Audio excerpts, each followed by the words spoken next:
नमस्कार, आप देख रहे हैं जी कचहरी। आपके साथ मैं हूं प्रत्युष खरे। आजकल संतों और कथावाचकों को लेकर काफी बहस हो रही है। इस बहस में हर कोई खेमों में बटा हुआ नजर आ रहा है। ऐसी शख्सियत बहुत कम होती हैं जिन्हें राजनीति से लेकर धर्म और शास्त्रों का भी पूरा ज्ञान हो। आज जी कचहरी में हमारी मेहमान है एक ऐसी ही शख्सियत जो मध्य प्रदेश की पूर्व मुख्यमंत्री रह चुकी हैं, केंद्र सरकार में पूर्व मंत्री रही हैं, जो राम मंदिर आंदोलन के प्रमुख चेहरों में से एक रही हैं, जो एक साध्वी हैं और अपने बेबाक अंदाज के लिए जानी जाती हैं, जिन्हें लोग फायर ब्रांड नेता भी कहते हैं। जोरदार तालियों के साथ स्वागत कीजिए उमा भारती जी का।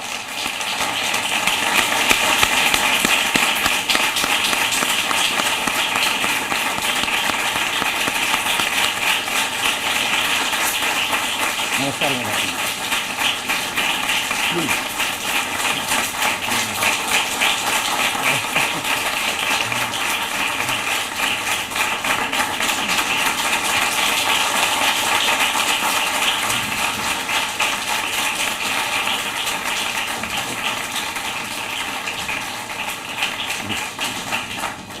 तो जी कचहरी में आज के कुछ सवाल हैं। सवाल क्या है, जल्दी से वो भी जान लीजिए। क्या संत होने के लिए संस्कृत का विद्वान होना जरूरी है?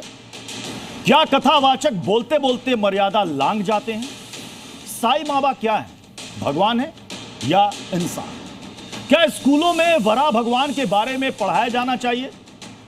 हिंदू परंपरा और व्यवसाय में क्या घुसपैठ की साजिश की जा रही है? और क्या भारत को हिंदू राष्ट्र घोषित कर देना चाहिए? सर, अगर आपकी इजाजत हो तो सवाल जवाब का सिलसिला। इजाजत है। उमा भारती जी, आजकल संतों और कथावाचकों को लेकर काफी चर्चा है, सुर्खियों में है। और जगत गुरु रामभद्राचार्य जी और प्रेमानंद महाराज, उन्होंने एक बयान दिया जिसमें उन्होंने कहा कि अगर वो एक अक्षर भी संस्कृत का बता दे तो मैं जान लूं, और मेरे हुए बताए हुए संस्कृत श्लोकों का अर्थ समझा दें तो मैं मान लूं। क्या संत होने के लिए संस्कृत जानना जरूरी है या उसका ज्ञान होना जरूरी है? मैं दो तीन बातों को पहले सुधार दूं। मेरा जितने भी कार्यक्रम होते हैं मैं हमेशा रिक्वेस्ट करती हूं कि मुझे साध्वी मत कहो। साध्वी तो वो होती हैं जो बहुत ज़्यादा तप करती हैं, बिना चप्पल के नंगे पांव पैदल चलती हैं, जैन साध्वी जो होती हैं, और सर्दी गर्मी बरसात की परवाह नहीं करती हैं, बहुत कठोर दिनचर्या उनकी होती है। मैंने सन्यास की दीक्षा ली है जी, इसलिए सन्यास एक अलग परंपरा है। कि ये जो बयान आ रहे हैं, भारत की जो व्यवस्था है, एक है समाज व्यवस्था, एक है सांस्कृतिक अधिष्ठान और एक है राजनीतिक व्यवस्था। राजनीतिक व्यवस्था में बोलने के जो अधिकारी होते हैं वो या तो अध्यक्ष होते हैं या प्रवक्ता। समाज व्यवस्था पे बोलने के जो अधिकारी होते हैं वो माता पिता और परिवार होता है, स्वयं वो तय करता है। और जो सांस्कृतिक अधिष्ठान है उसको तय करने वाले चारों शंकराचार्य होते हैं और जो अखाड़े होते हैं उनके महंत होते हैं। इसके अलावा जो बोल रहे हैं वो अपनी स्वतंत्र चेतना से बोल रहे हैं। तो इसलिए मैं तो उनके बारे में कमेंट बिल्कुल नहीं करूँगी। अगर चार शंकराचार्य जी में कोई एक बोलेगा और मुझे लगेगा कि मैं जवाब देने के योग्य हूँ तो मैं बोलूँगी, नहीं तो मैं नहीं बोलूँगी। आचार्य महामंडलेश्वर में से कोई बोलेगा तो मैं जवाब दे सकती हूँ। जिनके नाम आपने लिए हैं वो इन पदों पर आसीन नहीं हैं, इसलिए मैं नहीं बोल सकती। अब आई बात संत की, तो संत तो स्वभाव है जी। और यह स्वभाव आपका भी हो सकता है। माननीय जज साहब के स्वभाव में भी कई गुण ऐसे होंगे जो इनको संत बनाते हैं। बहुत बड़ी बात कही। यहाँ जो बैठे हैं उनमें भी कई लोग संत होंगे जी। हमारे यहाँ जो संत की परिभाषा तुलसीदास जी ने दी है, गोस्वामी तुलसीदास जी ने, कि संत की पहचान है संत हृदय नवनीत समाना। संत कौन है? जिसका दिल मक्खन के जैसा हो। मक्खन कैसा होता है? पिघल जाता है।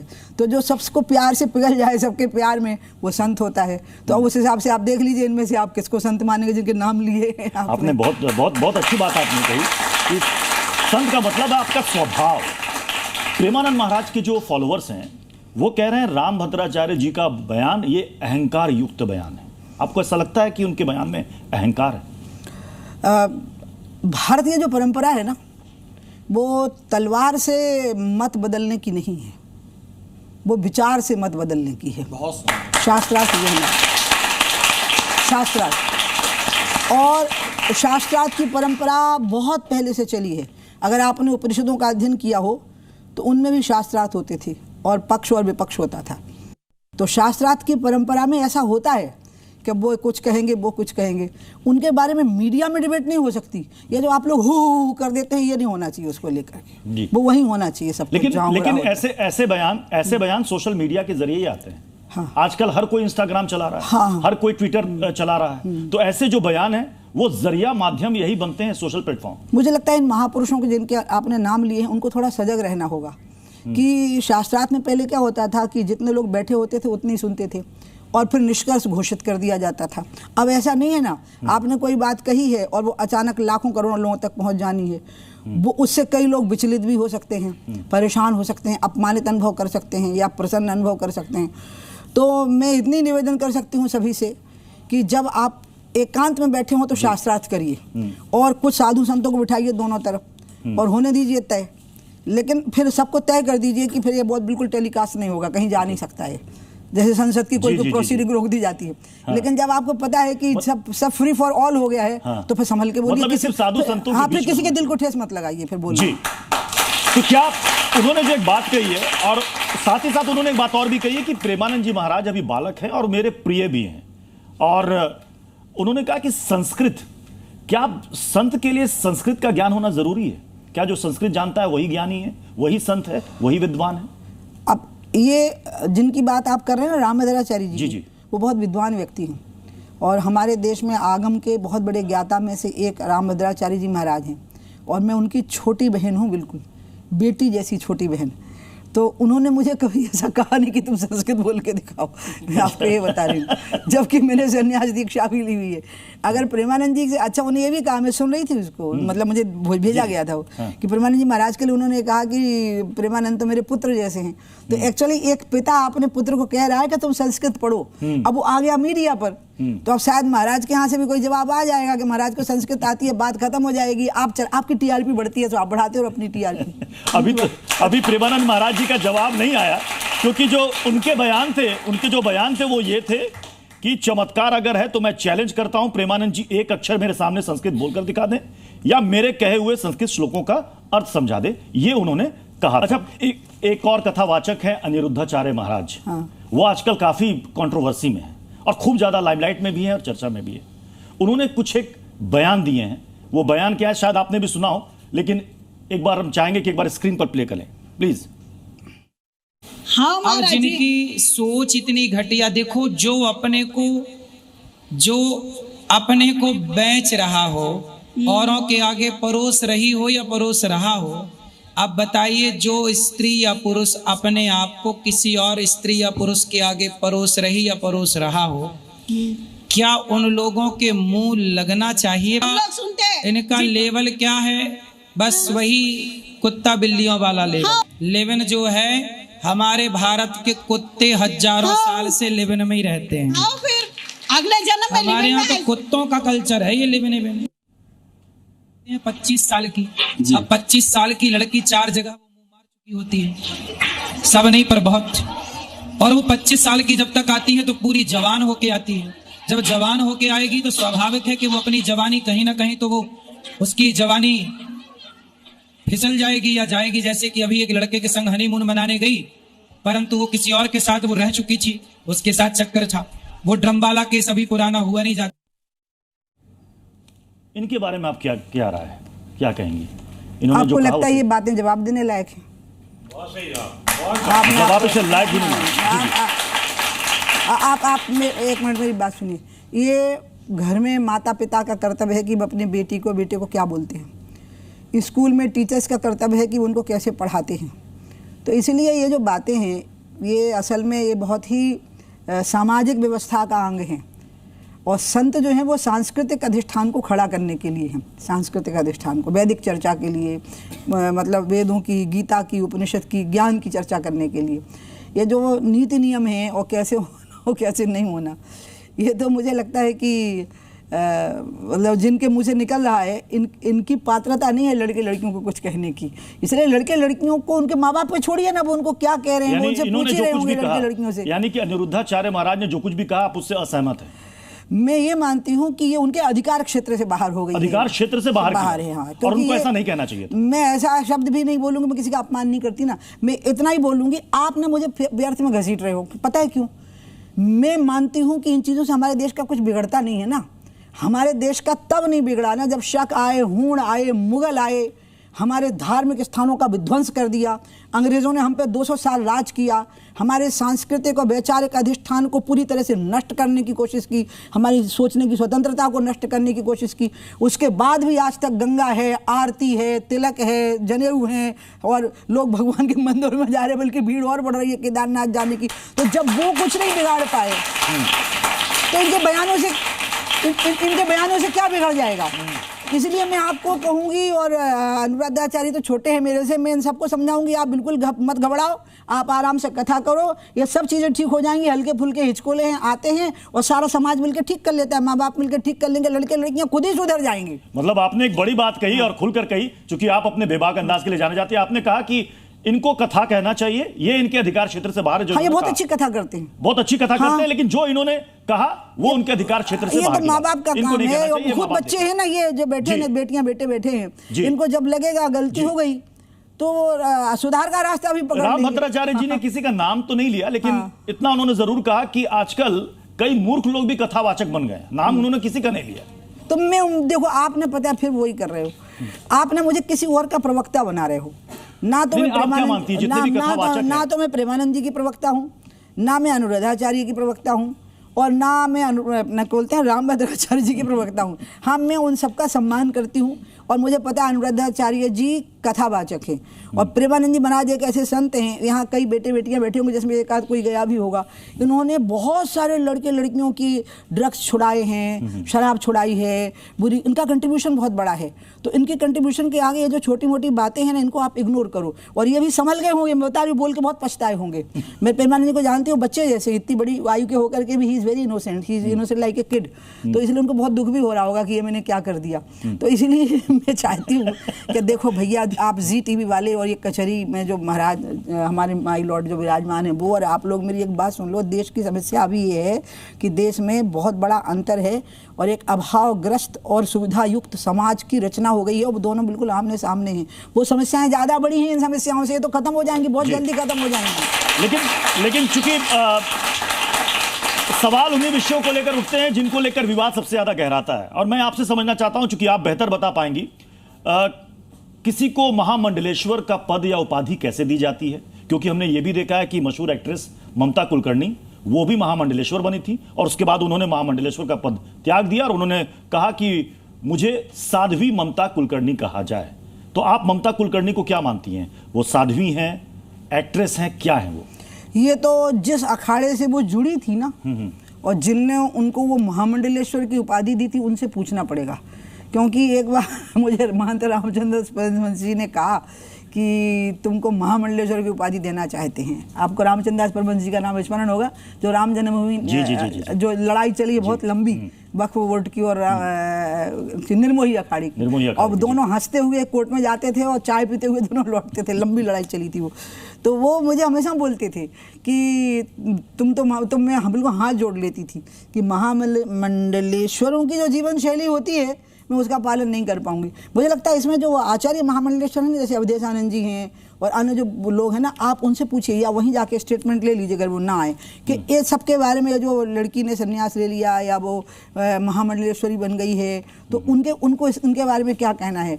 मैं तो कुछ भी नहीं कहूँगी, मैं तो एक ही बात कहूँगी, कोई एक्ट्रेस है, कोई एक्टर है, और अगर वो साधुता का मार्ग पकड़ना चाहता है, उसको वैराग्य हो गया है, तो उसको अधिकार है अपना जीवन जीने का। अब वो जिस पद पे आसीन हो गए हैं उसके बारे में तो महामंडलेश्वर के अलावा मैं तो बयान नहीं दे पाऊँ। क्योंकि आपने शुरू में ही कहा कि मुझे आप साध्वी कहकर ना पुकारें, और कोई भी मुझे साध्वी कहकर ना पुकारे, क्योंकि वो एक कठोर तप है। तो मैं आपसे यही समझना चाह रहा हूं, क्या ममता कुलकर्णी साध्वी हैं?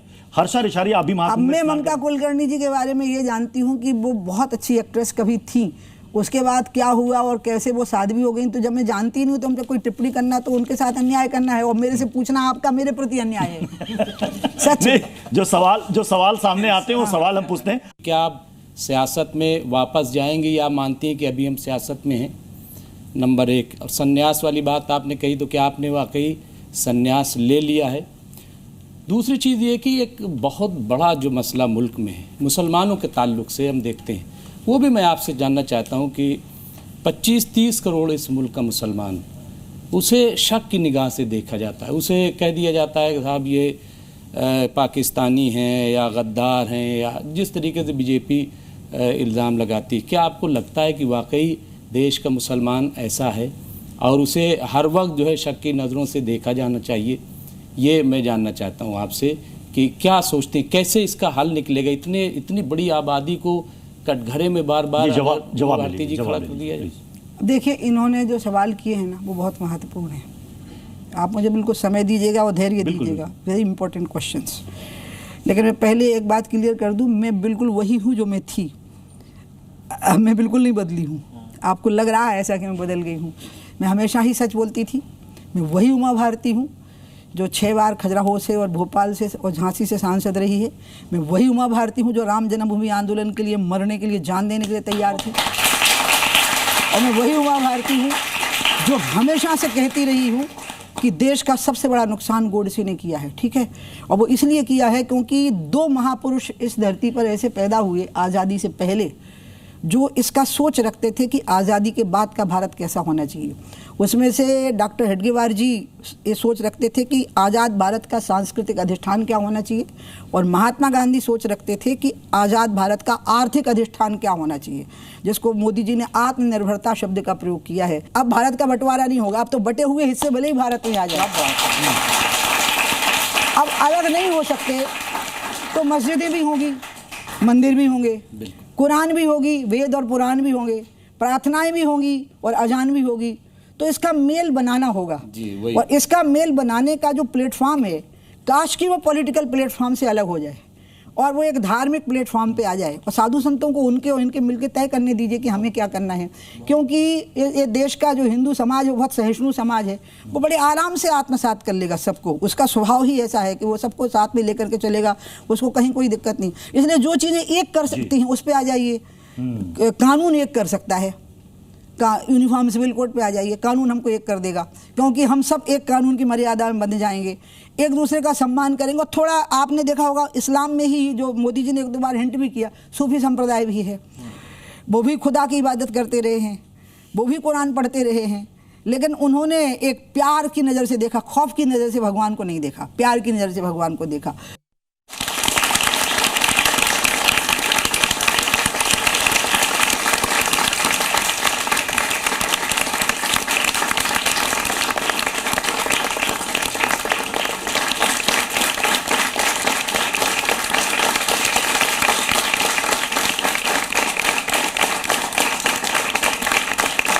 जैसे यहाँ मैं एक कोट करूँगी आपको, शाहनवाज हुसैन को जब रेणु शर्मा से प्यार हुआ तो उसने पहले मुझे ही कन्फेस किया, क्योंकि वो युवा मोर्चे की मेरी कार्य समिति में था। तो बोला दीदी मैं क्या करूँ, तो मैंने कहा तुम देख लो तुम दोनों टिकोगे कि नहीं। तो उसने कहा हाँ। तो मैंने कहा माता पिता तो राजी नहीं होंगे, तो क्या करना। मैंने कहा तुम ये मानते हो कि वो हिंदू रहते हुए तुम्हारी पत्नी हो सकती है और तुम मुसलमान रहते हुए उसके पति हो सकते हो, तुम ये धर्म का आग्रह नहीं करना।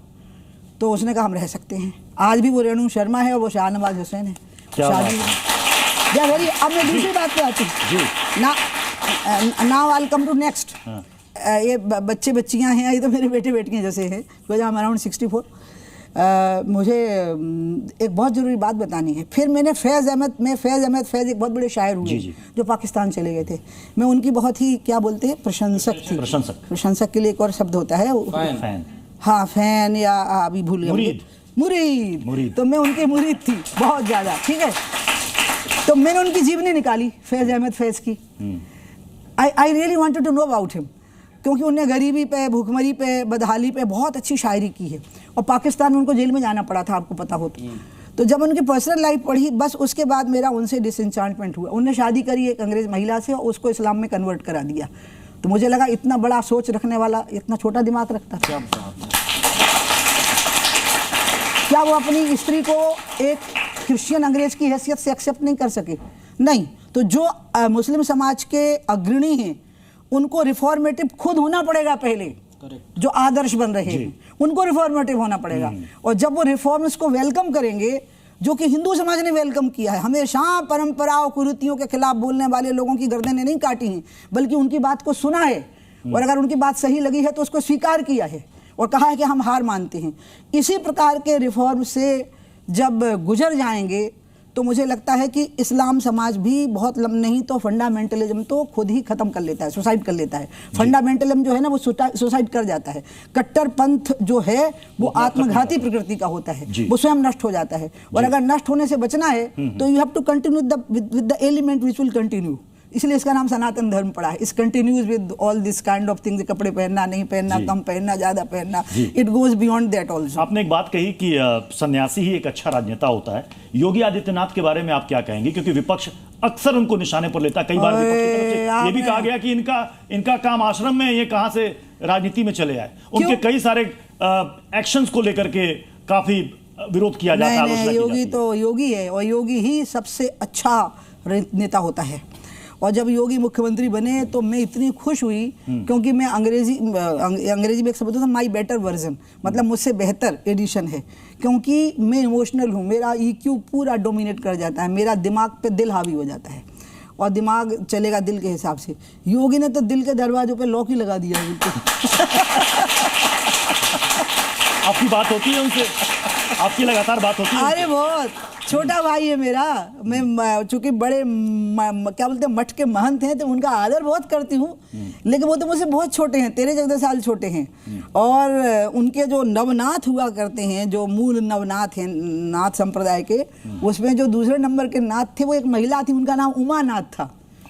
तो मैं उनको हमेशा बोलती हूँ कि देखो मेरे नाम की दूसरे नंबर की महिला थी तुम्हारे यहाँ। तो वो हमारा तो बहुत सम्मान करते हैं, मैं तो बड़ी बहन हूँ उनकी जी। और मैं उन पर बहुत गर्व करती हूँ योगी पर। और योगी ने आज उत्तर प्रदेश को अपराध मुक्त किया है और मैं भगवान से प्रार्थना करती हूँ कि योगी का लंबे समय तक उत्तर प्रदेश को नेतृत्व बनाए। यहाँ पे आप सही नहीं बोल रहे, आप भाई का पक्ष ले रही हैं, क्योंकि अपराध मुक्त यूपी नहीं हुआ है अभी भी। वहाँ जो रिपोर्टें आप तो देखिए पढ़ती भी हैं और बहुत जागरूक रहती हैं, अभी भी वहाँ पे देखिए जिस तरह से रेप के केसेस आ रहे हैं, महिलाओं के साथ जो अत्याचार, और कैसे आप कह सकती हैं, आप कम से कम आप मुमताज जी नाम है ना, आप बिल्कुल सही बोल रहे हैं। अपराध अभी यूपी में हो रहे हैं जी जी, लेकिन अपराधों पे नियंत्रण बहुत जबरदस्त हुआ है। अपराधियों के मन में भय बैठा है। बड़े बड़े दुर्दांत अपराधी जिनके सामने सपा के नेता नतमस्तक हो जाते थे, उनको खुदा मान करके पूछते थे, वो नेता भगवान के यहाँ खुदा के घर में ही पहुंचा दिए गए हैं और या वो जेल के अंदर चले गए हैं। अब आपने जो बात कही ना, वो भी मैं पता नहीं कुछ ऐसा हुआ, आपने वो सारे सवाल किए जो मैं सोच रही हूँ। कल मैं सोच रही थी कि राम ने रावण को मारा त्रेता में, लेकिन सतयुग में हिरण्याकश्यप को मारा था, नरसिंह अवतार हुआ था, फिर वो रावण प्रकट हो गया, फिर रावण मरा तो कंस प्रकट हो गया। यानी बुराई कंटिन्यू करती है और अच्छाई और बुराई का संघर्ष कंटिन्यू करता है। इसलिए एक तरफ अतीक अहमद लोग जैसे लोग आते रहेंगे तो दूसरी तरफ योगी आदित्यनाथ जैसे लोग भी पैदा होते रहेंगे। ये संघर्ष है। देखिए यही चीज देखिए हमारा इतिहास क्या है। अब एक सवाल अक्कू श्रीवास्तव सर जी। श्री भारती जी, पहले प्रणाम आपको। आपको ये नहीं लगता कि देश में समाज में विघटन बढ़ रहा है? और मेरा एक अलग सा सवाल ये है, क्या इसके लिए आरक्षण का होना या लोहिया की उस नीति का होना कि जिसकी जितनी आबादी उसकी उतनी भागीदारी, इस तरीके से है या कुछ और है, कुछ घालमेल है उसमें? देखिए, लोहिया जी का सोच तो अद्भुत था। पंडित दीनदयाल उपाध्याय का एकात्मवाद, लोहिया जी का समाजवाद और नमूद्रीपाद जी साम्यवादी, ये लोग जो कहते थे इनके मन वचन और कर्म में संगति रहती थी, इसलिए इनकी बात बहुत प्रभावी थी। लेकिन वो जिस समय पे कह रहे थे और अब जो समय आ गया, ये प्राइवेट सेक्टर का समय आ गया, इसलिए अब अगर आरक्षण की ज़रूरत है तो प्राइवेट सेक्टर में तो सबसे ज़्यादा है। और अगर प्राइवेट सेक्टर के लोग ये कहेंगे कि हमारी गुणवत्ता प्रभावित हो जाएगी तो दे कैन ट्रेन देम, पहले उनकी ट्रेनिंग दे दें। लेकिन आरक्षण का लाभ प्राइवेट सेक्टर पे भी अब होना चाहिए। सरकारी नौकरियां तो बहुत सीमित हो गई हैं और आरक्षण तो तब तक कंटिन्यू होना चाहिए जब तक एक भी व्यक्ति डिस्पैरिटी का शिकार होगा, तब तक कंटिन्यू होना चाहिए। इसमें सवर्ण वर्गों का भी आरक्षण थोड़ा सा शामिल कर देना चाहिए और इस पर एक विचार करके समाज में, देखिए, समता युक्त समाज में समान अवसर का सिद्धांत लागू होगा, लेकिन विषमता युक्त समाज में विशेष अवसर का सिद्धांत लागू होगा। तो इसलिए विषमता युक्त समाज है, इसमें जाति की विषमता है, इसमें जेंडर की विषमता है, इसमें भाषा की विषमता है, इसमें प्रांत की विषमता है, इसमें आर्थिक विषमता है। आप देखिए तो क्या ब्लड मार्च हुआ है, मैं उसको खूनी मार्च कहती हूँ। जब कोरोना काल में करोड़ों लाखों मजदूर पैदल चलाए गए थे भयंकर गर्मी में।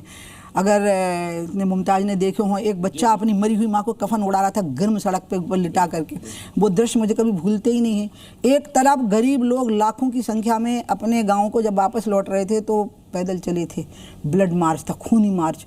और उन्हीं दिनों अमीर लोग अपने कुत्तों को हवाई जहाज में बिठा के भेज रहे थे। इतना बड़ा अंतर था इसी देश में।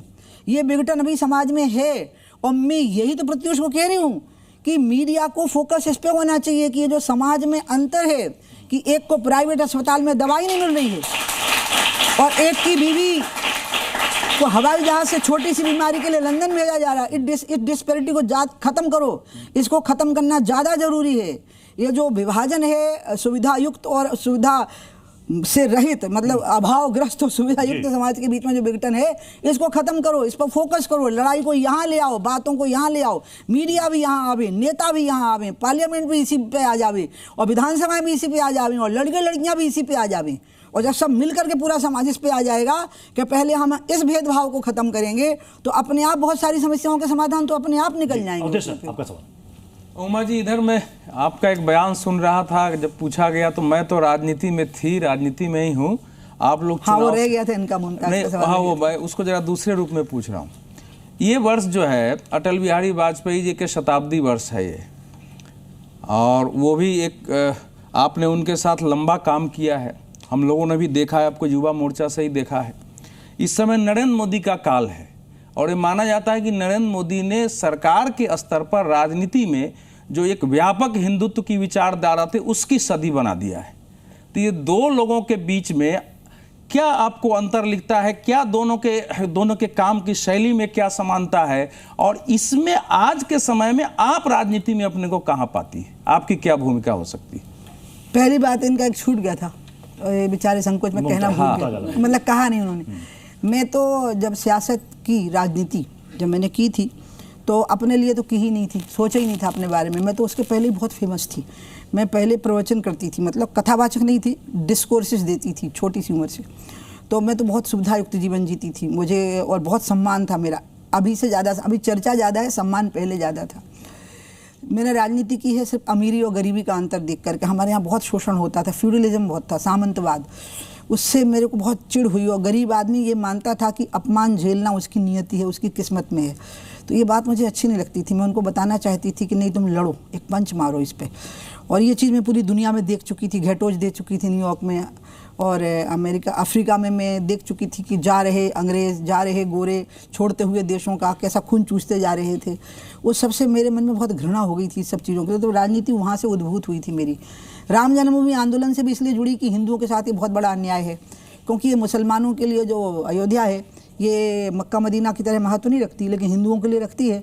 तो क्यों ना मुस्लिम समाज खुद ही कह दे कि आप ले लो इसको। अयोध्या, मथुरा, काशी तीन ही तो हमारे महत्व के स्थान है, वैसे ही जैसे कि ईसाइयों के लिए वेटिकन सिटी है और मुसलमानों के लिए मक्का मदीना है। तो उसमें भी मैं अन्याय के खिलाफ ही लड़ी हूँ। धर्म का भाव तो अंदर रहता है ना। अब जो इन्होंने जो बात कही है कि पहले जो अटल जी के समय की राजनीति थी और जो अभी के समय की, एक तो सियासत में हमेशा करूंगी, जब तक मेरी आखिरी सांस रहेगी मेरी राजनीति होगी, मेरी अर्थी जारी होगी। और कोई रोता हुआ खड़ा हो जाएगा तो मैं जिंदा भी निकल सकती हूँ अर्थी में से। बहुत बड़ा स्टेटमेंट दे रही है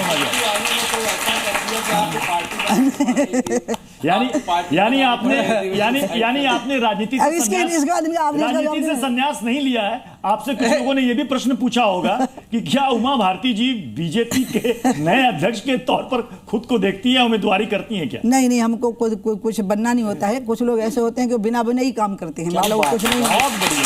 क्या आपको कभी लगता है ऐसा कि आपको फिर से राजनीति में, आपने कहा कि मैं राजनीति में हूँ, आपने छोड़ा नहीं है? नहीं, मैंने पद लेना छोड़ा, और पद तो मुझे खैर फिर एक बार अलग हो गई उपाध्यक्ष पद से। मैं 2020 आपको मन नहीं करता कि कभी पहले मैं उपाध्यक्ष मैंने ये सवाल में ही रख दिया था पंक्ति, आप पूछ रहे हो बार-बार। और दूसरी बात यह है कि मुझे गंगा के किनारे पैदल चलना था। आपको मैं बताऊं, मैं मानती हूं कि पूरी दुनिया में सबसे महत्वपूर्ण तत्व गंगा है, क्योंकि दुनिया जिसको हम यूनिवर्स कहते हैं उसमें कई प्लैनेट्स हैं और उसमें कई पृथ्वियां हैं, मतलब कई सोलर वो हैं, क्या बोलते हैं, ग्रुप हैं, हाँ सिस्टम है, और उसके कई पृथ्वियां हैं। लेकिन गंगा एक ही पृथ्वी पर है, भागीरथ एक ही पृथ्वी पैदा हुआ है।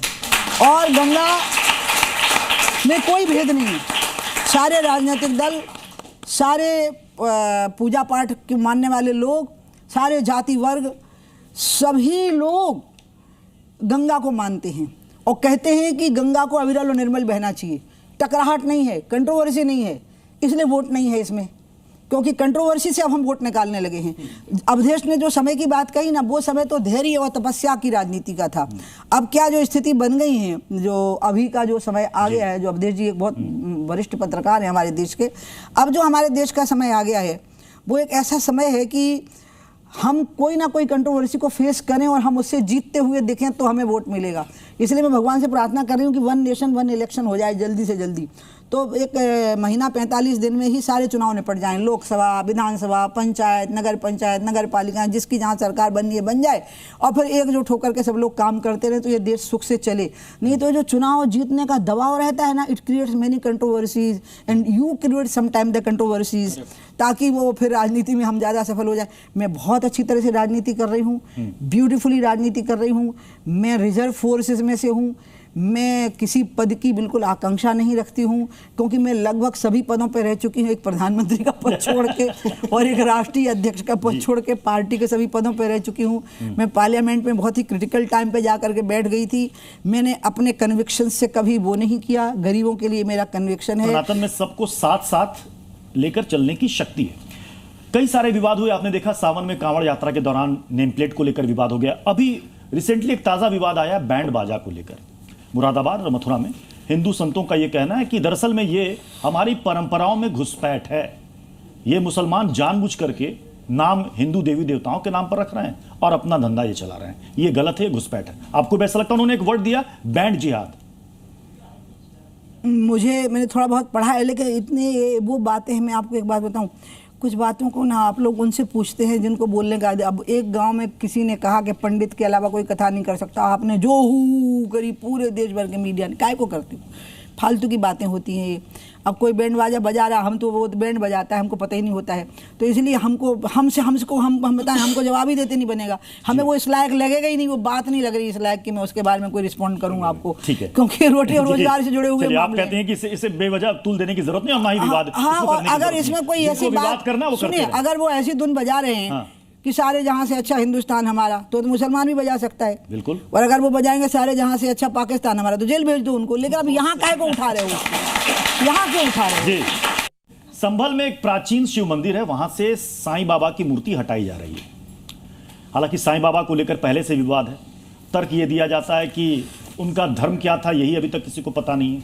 यह भी तर्क दिया जाता है कि कहीं शास्त्रों में उनका कहीं कोई उल्लेख नहीं है, इसलिए मंदिर में उनकी पूजा क्यों की जा रही है, जबकि जो साईं बाबा को मानने वाले उनके भक्त हैं वो उनको भगवान मानते हैं। आप क्या मानती हैं साईं बाबा को? मैं तो शिरडी जाती हूँ, कई बार जाती हूँ, मत्था टेकती हूँ, और बाबा की एक मूर्ति मेरे घर में है, क्योंकि हम तो हिंदू हैं, हमें तो छूट दी गई है। जब मैं विदेश में होती थी और मुझे हनुमान चालीसा पढ़ना होता था, तो मैं तो किसी चर्च में बैठ कर पढ़ लेती थी, क्योंकि उससे मेरा हिंदू होना कम नहीं हो जाता। मैं तो जन्मना हिंदू हूँ। जो हिंदू माँ बाप के यहाँ जन्म लिया है उसका धर्म परिवर्तन हो ही नहीं सकता है। वो किसी भी जगह जाके बैठ जाए, वो हिंदू ही रहेगा। तो इसीलिए मुझे कोई फर्क नहीं पड़ता। कुछ लोग ये भी कहते हैं कि साईं बाबा का एक मिनट, अब आते हैं मैं साईं बाबा पे। अब जो लोग मानते हैं वो क्यों मानते हैं उनसे पूछिए ना। अब उनको, अगर वो ये कह रहे हैं, कोई ये तो नहीं कह रहा कि आप धर्म बदल दीजिए। किसी के प्रति श्रद्धा रखने में धर्म बदलने की बात तो नहीं आ रही ना। धर्मांतरण गलत है। धर्मांतरण इस देश में नहीं हो सकता। एक भी हिंदू का धर्म इस देश में नहीं बदला जा सकता, और वो घोर अपराध है और उसको राष्ट्रद्रोह मानना चाहिए उस अपराध। लेकिन अगर कोई साईं बाबा को भगवान, एक मिनट नहीं, अगर कोई हिंदू रहते हुए कुरान पढ़ेगा उसको हिंदू धर्म नहीं रोकेगा। अगर कोई हिंदू रहते हुए बाइबल पढ़ेगा उसको धर्म नहीं रोकेगा। अगर कोई हिंदू रहते हुए बाबा को मान लेगा तो जरा सा एक छटाक भी कम हिंदू नहीं हो जाएगा। तो आप साईं बाबा को भगवान मानती हैं? नहीं, भगवान हम उसको मान सकते हैं जिसको हम इज्जत करते हैं। जैसे अब कई पत्नी अपने पति को भगवान मानती हैं, अब आप उनको फतवा जारी कर दो कि नहीं वो भगवान हो ही नहीं सकते। कई प्रेमी अपने प्रेमिकाओं को भगवान मानते हैं। वहाँ बैठे होंगे एक आध लड़के जिनके दिल में जो होगा लड़की, वो उनको भगवान लगती होगी। आप इस बीच में कैसे आ सकते हो? अच्छा सुनो, किबला हुजूर देखिए, ये है कमाल आशिकी, जिसको सनम बना लिया उसको खुदा बना लिया। तो आप क्या बात है। अच्छा वरा देवता को लेकर अभी हमने सावन में कांवड़ यात्रा के दौरान देखा था कि नेम प्लेट विवाद में कई हिंदू संगठन चले आए सामने और उन्होंने कहा कि सबसे बेहतर है कि आप वरा देवता की मूर्ति या चित्र वहां पर लगा दीजिए और इससे समस्या का समाधान हो जाएगा। अब महाराष्ट्र में मंत्री हैं नीतीश राणे, वो ये मांग कर रहे हैं सरकार से कि वरा जयंती की शुरुआत की जाए और वो ये भी कह रहे हैं स्कूल के सिलेबस में वरा देवता के बारे में पढ़ाया जाए। विपक्ष कह रहे हैं कि ये बेवजह इन सब चीजों को शामिल कर रहे हैं, ये जानबूझ करके हिंदू मुसलमान की खाई को बढ़ाना चाहते हैं, बढ़ाना चाहते हैं। वरा कौन से धर्म के वरा माने जा देवता। रहे? अब वो कौन से धर्म के माने जा रहे? सनातन विष्णु जी क्या होता है? हाँ, वो तो धरती धारण किए हुए देवता है, जी। तो किसको प्रॉब्लम आ रही है? जो धरती ही धारण किए है हाँ। उस पर किसको प्रॉब्लम आ रही है? विपक्ष को प्रॉब्लम आ रही वो है। मनोरोगी है, वो सबके सब बीमार हो गए हैं। ये कह रहे हैं इसलिए एंट्री कराई जा रही है वरा देवता की हाँ। कि हिंदू मुसलमान में खाई बढ़ाई जाए। अरे वो तो पहले से ही लिखा हुआ है, वराह देवता के मंदिर कितने सारे हैं, सर्वत्र उनकी पूजा होती है और भगवान वराह के बड़े बड़े मंदिर हैं। वाराही देवी जो दुर्गा सप्तशती है उसमें वाराही देवी की वंदना की गई है, तो इसलिए उनका तो सब जगह पे चर्चा है वराह भगवान का। कोई नई बात वराह कोई नए थोड़े ना हो रहे हैं, क्या हो गया आप तो लोग स्कूल को? के सिलेबस में पढ़ाया जाना चाहिए। वहाँ पढ़ाया जाना चाहिए। जब आप सारे भगवान के अवतारों की चर्चा करोगे तो बारह कच्छप मत्स्य सबकी चर्चा होगी, स्वाभाविक होगी, उसमें क्या बुराई है? अगर हिंदू धर्म के बारे में जानकारी प्राप्त हो जाए तो ये तो बहुत अच्छी बात है, होनी चाहिए। मैं जो विपक्ष के लोग विरोध कर रहे हैं उनको मैं कहूँगी पढ़ा करें वो थोड़ा सा। और मुझे तुम गुस्सा तो नहीं करोगे? बोलिए बोलिए, बिल्कुल। तो तुम मीडिया के लोग भी ना बहुत सारी बातों को मत उठाया करो। आप बहुत पता है देश की ना बहुत सारी समस्याओं को इग्नोर कर रहे हो। हिंदू राष्ट्र की मांग काफी समय से हो रही है, कई साधु संत इसकी मांग कर रहे हैं। बाबा बागेश्वर आप जानती होंगी, बाबा बागेश्वर फिर एक पद यात्रा करने वाले हैं और हिंदू राष्ट्र की मांग वो करने वाले हैं। क्या भारत को हिंदू राष्ट्र घोषित कर देना चाहिए? बाबा बागेश्वर तो हमारे बुंदेलखंड के हैं, मैं जहाँ की हूँ, और हम मतलब हमारे गांव के पास के ही हैं। मैं वहाँ से सांसद रही हूँ 4 बार खजुराहो से, फिर एक बार भोपाल से हुई थी सांसद, 6 बार रही ना मैं सांसद, उसके बाद झांसी से हुई थी।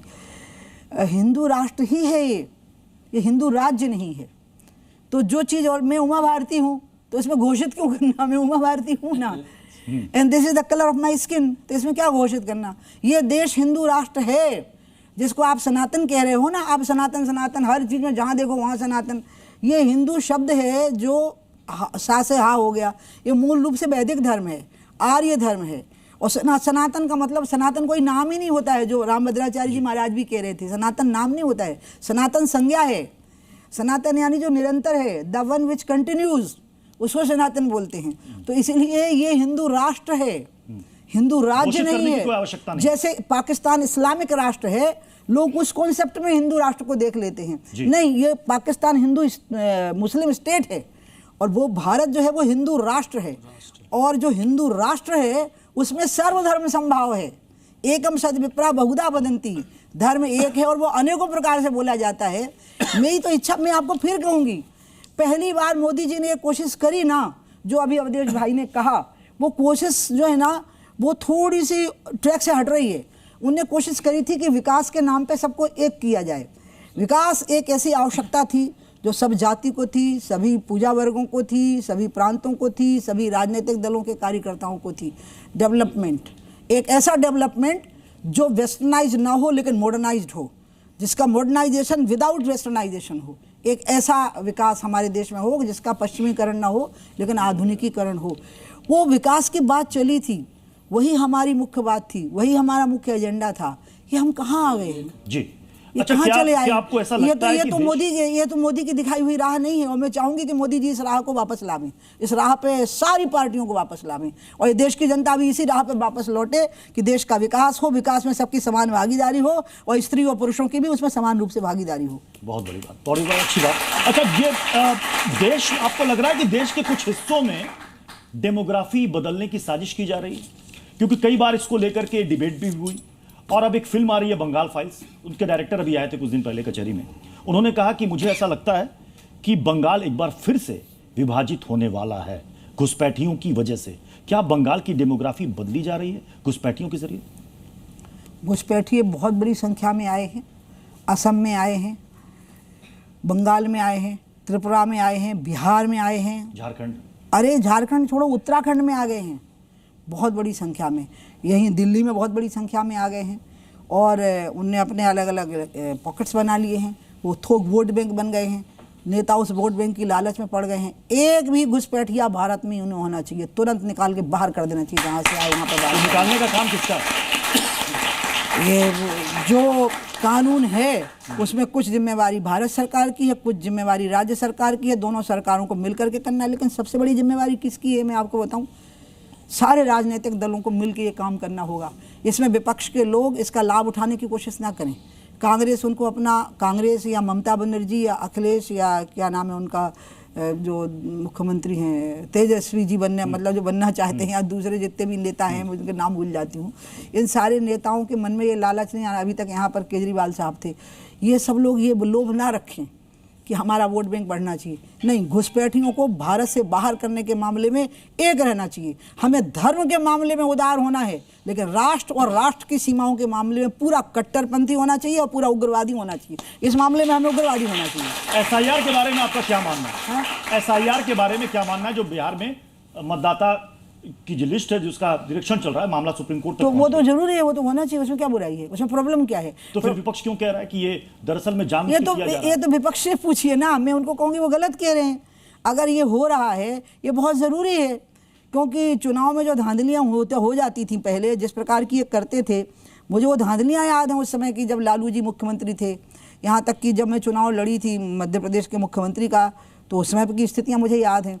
लेकिन मुझे एक बात और मालूम है, जब राहुल बोलते हैं ना वो लोकतंत्र ख़त्म हो जाता है और वोट चोरी हो जाती है, वोट चोर, उनको एक बात भूल जाती है। उनकी दादी ने जब वो लगाया था इमरजेंसी, तो उनने जब चुनाव कराए तो उन्हें एक रिपोर्ट मंगाई कि हाँ पूरा देश आपसे भयभीत है, सारे विपक्ष के नेता जेल में बंद हैं, कोई सड़क पे आपके खिलाफ आ ही नहीं पाएगा, पूरे मुसलमान भी डर गए हैं बदियाकरण के डर से, और सब मुस्लिम नेता, उनके नेता जेलों में बंद हैं। हर सोच वाले नेता, समाजवादी, साम्यवादी, जनसंघ, सारे नेता जेल में बंद हैं। जनता बिल्कुल डरी हुई है, करा दो चुनाव जीत जाएंगे। डर के चुनाव जीतते हैं? इंदिरा गांधी खुद चुनाव हार गई थी इमरजेंसी के तुरंत बाद, जब चुनाव हुआ था। डर के कोई नहीं जीतता। जेलों में बंद नेता चुनाव जीते थे, उनके पास जमानत भरने के लिए पैसे नहीं थे, दूसरों ने उनकी जमानतें भरी थी। अगर राहुल ये सोचते हैं कि आतंक से चुनाव जीते जाते हैं, तो उसकी दादी चुनाव नहीं जीत पाई थी, तो हम कहां से चुनाव जीत पाएंगे किसी को आतंकित करके? खुद हार गई थी, चाचा चुनाव हार गए थे, धूल चाट गए थे सबके सब। क्योंकि जब पब्लिक सामने आती है तो कोई रुक पाता है क्या? जेल की बेड़ियां कट जाती हैं बाबा। जब कंस का उद्धारक जन्म लेता है जेल के अंदर, तो पहरेदार सो जाते हैं, यमुना का उफान बैठ जाता है और जेल की बेड़ियां कट जाती हैं। उमा भारती जी को सबने सुना होगा, इनके ओजस्वी भाषण को। जब ये बोलती हैं तो हर कोई एक टक बस इनको देखता रहता है, इनको सुनता रहता है। अब मुकदमे में समय आ गया जज साहब आपके फैसले का। इस कचहरी में आपके समस्त बातों पे, आपके बेबाक विचारों को देख करके मैं यही कहूँगा कि जनसेवा के लिए ईश्वर आपको असीम ऊर्जा प्रदान करें। बहुत बहुत शुक्रिया उमा भारती जी कचहरी में आने के लिए और तमाम सवालों का बहुत ही बेबाकी से जवाब देने के लिए। तो कचहरी में आज बस इतना ही, फिर मुलाकात होगी एक नए मुकदमे के साथ, एक नई शख्सियत के साथ। आप बने रहिए जी न्यूज़ के साथ। जी न्यूज़।